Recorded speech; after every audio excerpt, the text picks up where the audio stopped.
So, hello and welcome to the New Gig podcast. I'm your host, Glenn Hodgson, and today I'm delighted to be joined by entrepreneur Septia Khairunnisa. How are you doing, Septia? I'm good. How are you doing, Glenn? I'm doing good. I'm doing good. Hey, really interested in your background and what you've been doing. So, if you could tell the viewers and listeners a little bit about yourself and also Yeah. the activities you're involved in at the moment. Yeah, okay. So first of all, thank you so much for inviting me here. So excited for this. So just to get to know me a bit more, I am from Indonesia originally, and I was a journalist back there. I was working in the parliament as a reporter. And so I worked there for 3 years, more or less. And one day I was like, I want more, I think like I want more in life because, when you're at school, you're always like, how you say, like you always go to the new grade, like higher grades, higher grades. So at that What moment, it life's was my, about. Yeah, yeah, moving right? on. Right? So it was my first job, and I was like, how can I improve my grades again? So I was like, I think I want to study, like pursue my master's degree. Yep. And so at that time, with during my full-time job, I was learning French, like for like 2 years or something. Excellent. And so, yeah, like it was hard work, but at the end, after 3 years of working, I went to France to study master's degree in journalism. And so 2 years passed, and now I'm here in Amsterdam, and I'm doing freelance writing. Well, it's not really like journalism, but I'm taking the good thing. I like to write, and I like to also like doing research and interview people. And what I like less about journalism is the uncertainty. Like you Yep. have to chase people and this kind of things. And sometimes you work at night, sometimes like early morning. So like, what can I do where like I can do what I like in journalism, still writing, still, like I said, like researching, talking to people, and like remove the things that I don't like Mm. like this, the uncertainties. So I'm like, I think I can do like content writing. So then here I am doing content writing for my freelance job. Yeah, well, it's brilliant. And I think that this element of utilizing your knowledge, skills, and expertise, and maybe repurposing them, repositioning those Yeah. skills to something else that gives you more flexibility and more the opportunity to be able to decide more when, where, and how you work, as opposed to having the strict confines of a traditional 9 to 5 job. Yeah, exactly. I mean, when I was in journalism, it was even more than 9 to 5, Yeah. Sometimes, like I said, like it's you can work like at 8, you can finish at 10 at night. So now like I want to have like my freedom and still like do what I like. So yeah. I think that's good, sort of making money out of your passion and finding new ways to be able Yeah. to do things as well. I think is really really important. And how do you go about building your brand, building your profile? What are the sort of the steps that you've been taking, Septia? Yeah, okay. So first of all, like before this, I was like trying to find jobs like a freelance or full-time, and I came across an agency that specialized in building a personal brand for founders and CEOs. And so I signed up and I did some work for them, and I was like, oh, like I didn't know this thing was a thing, like I didn't know you Right. can like write on LinkedIn and build a personal brand. I was like, it was new for me. And then I was thinking, if I can do that for people, like, why don't I do that for myself?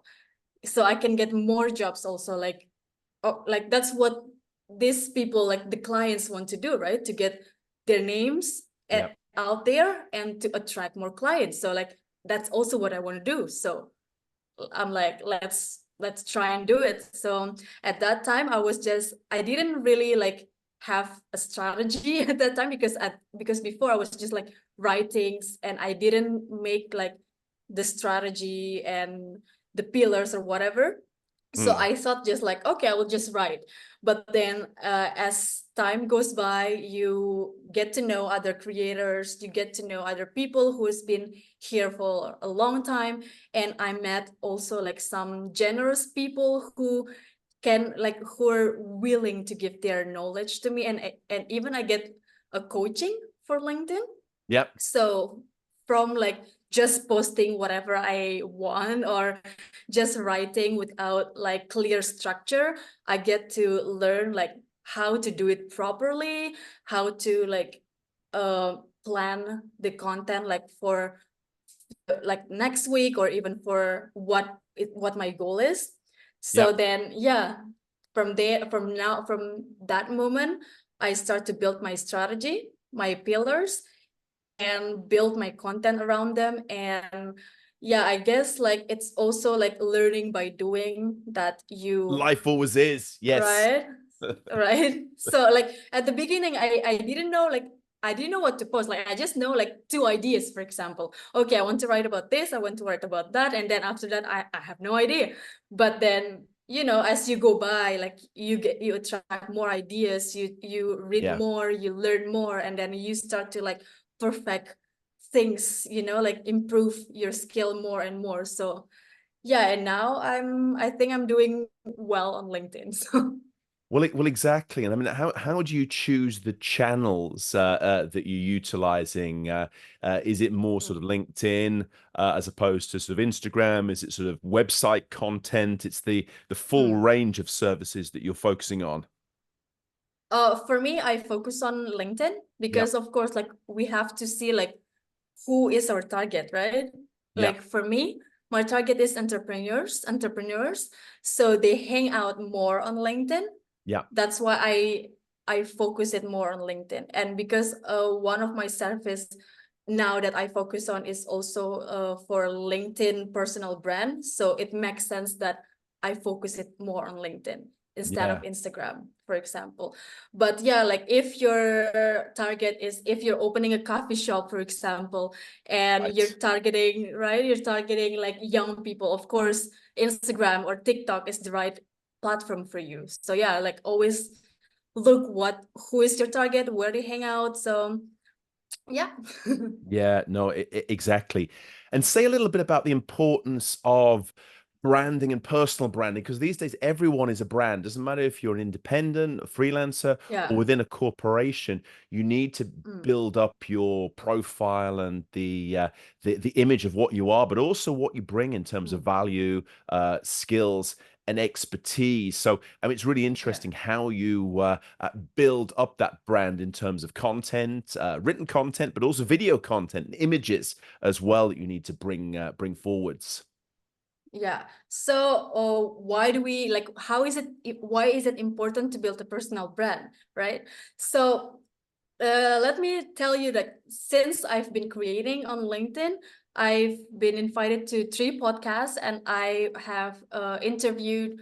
I was interviewed for an article, Mm, and this thing they would never happen if I never write on LinkedIn. yeah, You know what I mean? So that's how important, like how powerful a personal brand is. Like yeah, if you have a story, if you have a service or a product to sell, and you want to like get it out there, you want people to know more about this, then you have to put it out there. Otherwise, people wouldn't know.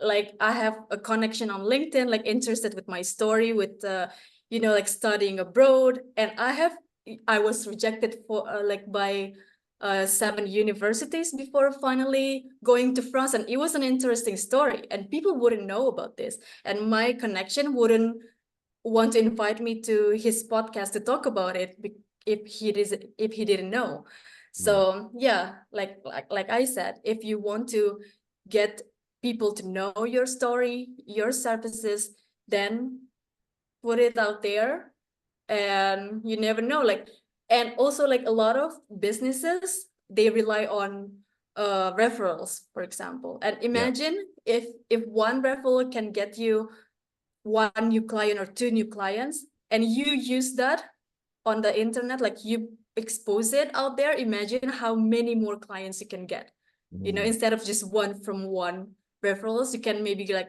get a lot more from that one like success story, from that one testimonials, like one happy customers, and then you put it out there and people will want the same results that you give these customers, this customer. Absolutely. Well, I mean, I think it's really sort of powerful in that sense. And, in the work that you're doing as well, what are sort of these sort of common mistakes that you see that people make in terms of content or personal branding? Yeah, okay. So I think especially for new people and the founders that I have seen, I think the common mistake is they post, well, like me before, like posting without strategy Yeah. and posting only like one type of content. Yeah. Like, for example, they only talk about, I don't know, like they only talk about themselves, or they only sell, or Yeah. they only share what people can Google, for example. Yeah. And that's not, I think that that's not how we should do it, because building a personal brand is like building a building, you know, like Yeah. let's say building a hotel or any kind of building. You cannot just use bricks to build a building. You need like cement, you need like other things. So like combine all of these ingredients together to build something. So you cannot like, you know, have bricks and then hope that it will become a hotel and it will make you money. No, right? So Yeah. like Yeah. you combine, like for example, personal content, like getting people to engage with you, Yeah. and then expertise content, getting people to know like you're an expert in this field, and then of course like sales content, like to, you know, engage and also get people to take action. So these things together, and then you can build something. Yeah. So that's the common mistake that I've seen. Well, that's it, and it's good job you're here to be able to correct those mistakes, and of course have your knowledge of some of these things to be able to see what's working and what Mm, resonates, particularly across the different channels and mediums as well. And we seem to see more and more, Septia, this growth of individuals who want to create things for themselves, whether it's freelancing, yeah. one-person companies, side hustles. This seems to be a growing trend as well. What do you think this is down to? Is it people wanting more flexibility, want to be able to make money from their passion? What do you think's behind this growing trend? Yeah. I think a lot of things like come into play for this, because like, well, I will give an example for my mom. Like my mom, she was laid off when I was young. I don't remember, but I Yeah. was still in primary school. And at that time, she was already like at a certain, like beyond 40. So Mm, like for her to find another job, it was difficult, but she has the skills, right? She can, you know, like make a good job. So at that time, and she knows a connection, which was her former boss, and he asked her to like collaborate. And since then, she grew her clientele. And because at that time, the boss asked her to like freelance, you know, to do yeah. some project freelance.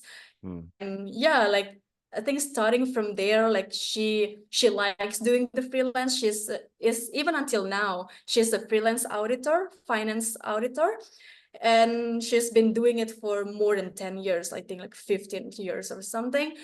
And yeah, and once she said to me, I remember, like, I really like doing this because she can work from home. She can even go to her hometown without like asking for day offs or anything. And she said, if one day one of my client asked me to work like in the office, I don't think I would do it. I would like, I prefer like continue doing this, because I think one of her clients asked her to do that, and she's like, no, I prefer like doing my current job. I mean, so at that time, like her client was like, okay, then I will just hire you as a freelance where you can still go to the office like whenever you want. So I think like from that example, like one of the of course, like the freedom. We want more, like more and more freedom, the time and location freedom. Like we don't have to ask, like I said,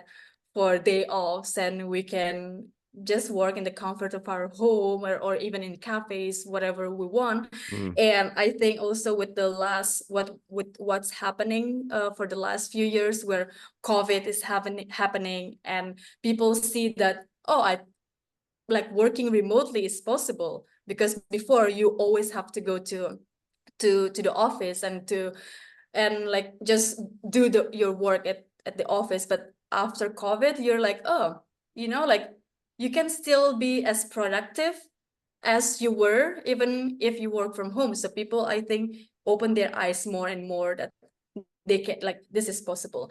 And also with maybe what's happening with my mom, like maybe some people, there are a lot of layoffs, right, happening for the yeah. last few years. And these people are highly skilled. They're, like they have the skill. And maybe also like my mom, like they're like, okay, maybe it's hard, like job market is so competitive. And like it, you don't have, like, it doesn't mean like you're bad that you don't get a job. Like sometimes it's just luck, or sometimes it's just like connection, you never know. But like these people who have the skill and who maybe have the connection and who can like think and make a strategy, they start to think, oh, maybe I can do it myself, maybe I can build something myself. So instead of looking for a job, they build something for themselves. And I see that a lot on LinkedIn. I see some people who are laid off in like manager position, Mm, and maybe they're like at a certain age, and it's hard for them to get another job, and they start to do freelance. So this can also be like one of the reasons. mm. And I think that's what I can think of for to No, answer well, your Septio, I think questions. you're right. I think that Mm, necessity is the mother of invention often with these things, and people are put in that situation. They can revert to their knowledge and skills and be able to build something. And I think mm, this increasing element of flexibility and choice, I think, is big. And it's interesting you raised the example of your mother, because everyone mm. just talks about millennials and Gen Z, but we actually do see Yeah. more and more in terms of the figures and the anecdotal evidence that more and more older people also are looking for this Yeah. Yeah. lifestyle or work style, if we want to call it that instead. And it's not just one group, because they can Mm, deliver, they can have the flexibility, and because of that, they're usually happier and can deliver more as well. So I think it's yeah. something that companies and organizations benefit from as well. Happier, more Mm, flexible workers, as opposed mm, to people being forced to turn up 5 days a week into the same location, and yeah. maybe not as inspired or energized by the surroundings or the work that they're doing. Yeah, exactly. I mean, and also there are some negative sides of freelancing, of entrepreneurship, like, Yes. but if like if the benefit overweighs this difficult these challenges, I think it's still be worth it, like, of course, like there's still uncertainties in freelancing. Like people can just Yeah. tell you, I will stop working with you like next month or tomorrow, like Yeah. anytime you. And in like if you work full time, there Yeah. is a high, maybe like there's a chance like you feel more secure, especially like, for example, here in the Netherlands, like people cannot just fire you like that, Yeah. especially after like a few years working with them, so you feel more secure. Yeah. But then, yeah, if you like what you do, if you think, like for me, for example, I work abroad, Yeah. and the reason why I want to do it is also for the time and location freedom. So Yeah. I think that overweighs the other benefits, the other challenges also. So that's why I'm still like here. Yeah. Well, I think Septi as well, you raise an important point about you want to have that lifestyle, but also the fact that by having several clients and several opportunities, that is almost like a hedging strategy. That future proofs you as well, because you're learning from Mm. those projects all the time. You can use them in the next Yeah. project, and if one disappears or ends, Mm. then you've got other ones to fall back on, and you're constantly Yeah. developing. I think more and more Yeah. the fact that, if you're working for one company, they decide to get rid of you, even if they pay you off for sort of 6, 9, Yeah. 12 Yeah. I months, see. it still means that, you were focusing on one thing, and maybe the backup Yeah. strategy isn't That's true. there. Yeah, that's true. That's true. And when you're building for yourself, even though you lose a client, you've already built something for yourself, Yeah. right? You've Yeah. already built like social proof, you've already built your foundation. And like you said, every clients, every projects, they give something new for you to learn. So you can Yeah. always like, like make something out of it. And maybe like the one client left, but if she or he is happy with you, and you can always ask for like review, and it will still like build up your change for the future. Absolutely, absolutely. And I think that we're sitting in a great position here, Mm. Septia, that we're basically in a situation whereby the technology, the applications, and the abilities for us to be able to work more remotely, more flexibly, is actually a reality. So if we want to work in the Netherlands, if we want to work with partners in Indonesia, there Mm. is the opportunity to be able to do that through the technology, and we don't have to be as limited as we once were, which is fantastic. Yeah, absolutely, I agree with you. Good stuff. So what does the future hold for you, but also for your community, and just generally freelancing more broadly as you see it? What's the future for me? Yeah. Well, we never know what's the future for me, but I know but I know that I will keep doing this. And I think from what we've seen from the last few years, like freelancing, remote working is like increasing. So I think also, even though people still work 9 to 5 or full time, Yeah. they can still, because I see also like some of my friends who are doing full time, they can do still remote work. Like they can always ask uh for like remote work to, like, I don't know, maybe just once a month, or maybe if they decide to like go back to their hometown, they like, it's still, I see that it's more possible that people like, okay, like for example, someone works in Amsterdam right now and they Mm. want to move back to Denmark, to his home country, for example. And it's possible, like I've seen this being more and more possible, that that the company is allowing their employees to work remotely and still keep them. So I Yeah. think this will happen more and more. And or otherwise, yeah, like life happens, people move to other countries, or people have babies and they want more freedom, or like other kind of things happens. And it's good to know that working freelance or working remotely is a choice, especially if you have what it takes. So Exactly. yeah. Exactly. I think, yeah, if you're good enough, you've got the ability and passion and knowledge, you can create your own future for yourself. And really fantastic that you've been sharing your story and your ongoing journey as well, Septia. So really appreciate Yeah. that. And hopefully you'll come back to be able to give us an update on what's been happening, what's worked, and maybe some of the things that you've had to change along the journey as well. These are really Yeah. useful to be able to share. Yeah, I would love to like talk to you again one day and just give an update, and maybe like something new to share. That would be nice. Absolutely. Well, thanks very much indeed, and speak soon. Thank you so much.